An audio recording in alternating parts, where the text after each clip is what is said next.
Hello, welcome back to another tutorial with me, Louise Egan from Wordpress.com. Today I'm going to show you exactly how to buy your own domain name, and that's the first step to starting your website. So let's get started. Okay, so before you go and actually get your domain name, you have to really pick your hosting at the same time because it makes it easier if you buy your domain name and your hosting from the same place. So the best thing to do is go and research your hosting company before you go and buy any domain name. I made that mistake myself. I went and bought my domain name and then I went and bought my hosting, and it probably would have worked out cheaper and easier if I hadn't have. And also another thing to add into the mix is the fact that SSL certificates are now mandatory. So, and Google are actually punishing websites that don't have them. So make sure you have one of them. Make sure that you factor that into the cost. So I'm showing you today Bluehost. It's probably the most popular WordPress website hoster. You can see they have over 2 million websites hosted on it. But however, it can work out quite expensive if you let everything add up. So let's just say we're going for the basic plan, 295 a month. So here you get to actually choosing your domain name. So I'd recommend a .com, but if you can't get one of them, your country or .org or .net is fine as well.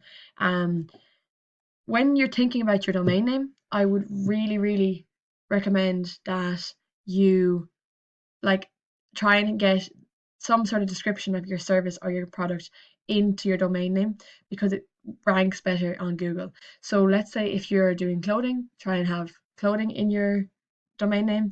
If you're doing websites, try and have websites and so on. Just try and have that description in there because it just really helps your Google ranking. So let's say if we try and get Nike, which obviously isn't going to be available, but just to show you how it works. So obviously it says not available for registration, and it gives you other ones that you could use. Obviously I'm not going to use any of them. Let's just type in something random so that it'll say it's available. So if you, by now, you can just brainstorm different options, check them, see if they're available, and eventually when you pick one, you can move on to the next step and create your account. So you have to fill in all your information here. Now, this is the part where they really catch you. If you're looking at this, it's €249 for 36 months for hosting. Now that's quite expensive. As you can see on my one, I'm paying €50 a year, and that's for 30 websites, whereas this is only for one on Bluehost. Um, so if you're thinking about having more websites, I'd recommend not using Bluehost because it would work out quite expensive. Maybe use Namecheap or somebody else. But so as you can see, the 249 is quite expensive. So what you want to do, first of all, change it down. So I'm going to go for a year. Then I don't really do this, even though people recommend it. I don't really go for it because it all adds up. Like even that simple thing took off €20, $20. Next, I don't find that, and I'm going to go for the SSL because you actually really need it. And I'm not going to go for this. So now it's $100 for a year, which isn't bad considering you're getting your SSL certificate and your domain name with that. It's not bad, €100 all in. I am paying the €50 plus 30 for my SSL, which is 80, and then I think I paid about €10 for my domain name, so that's about 90. So it's probably about the same because that's dollars. So if you are in America, Bluehost is probably the option, but just make sure they don't get you with all of these, and then you can get everything together. So it is quite handy that way. So that's kind of how you actually search and find your domain name. As I say, it's quite tied in with your hosting and your SSL. So if you can do it all together, that's quite handy. Just make sure you don't get caught with all of these things. And it's the same on any of the domain registration sites. You just would go on, you search it, and if we say here, we'll try something random, and it'll come up available. This is on Black Knight now, and you can see then all the different options. Same on Namecheap. Now Namecheap it seems to be quite good.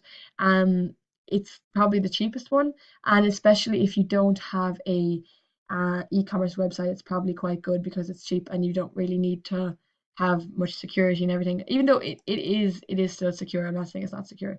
And you can see they're quite cheap for the year. It's €30 for the year rather than 50. and you get 20 gigabytes with that. You get 3 websites and everything. But then you do have to go and factor in. I think you get SSL certs for a year for free on Namecheap. You do have to factor in your domain name and everything. But yeah, so what I would say is have a browse, think about your SSL, your hosting. If you don't know what SSL is, it's just basically it's a security certificate that you need to have. Um, it used to be only on e-commerce websites that it was recommended because obviously you're dealing with sensitive information and card information and everything. But now it has to be on most sites, or Google will actually de-rank you. They will rank you way down if you don't have an SSL certificate. So think about your hosting, think about your SSL certificate, and see what suits you best. Just have a look around. All the links to these different hosting providers are in the description underneath. So if you just have a look at that and decide for yourself what will suit you best for your own particular needs. And once again, as I said, when you're actually picking your own domain name, remember to have some sort of description in there. So for example, I know a company and they're called The Pudding, and for ages they were just thepudding.com, and they actually changed to thepuddingbrand.com because that just adds to their SEO presence. So yeah, that's pretty much all you need to know, and just check out the links in the description for your hosting and for your domain names. So there you have it. It's extremely easy to buy your own web domain name, and if you check out the rest of my videos, I'll show you the rest of how to get yourself set up with WordPress. If you'd like to check out my complete WordPress course, it's right here, the button right here will take you to it, and that'll be really helpful for you. And there's actually an option to get the first part for free, so you can take yourself from where you are right now, just after buying your domain name, the whole way through to getting your teams, buying your team and setting it up on your website. So I hope this helped, guys. Don't forget to like, share and subscribe if it did, and make sure if you tag your friends or leave me a comment to let me know what you think, and let me know if there's any videos that you'd like to see me do in the future, and I'll try my best to help you. So thanks very much. See you next time, guys.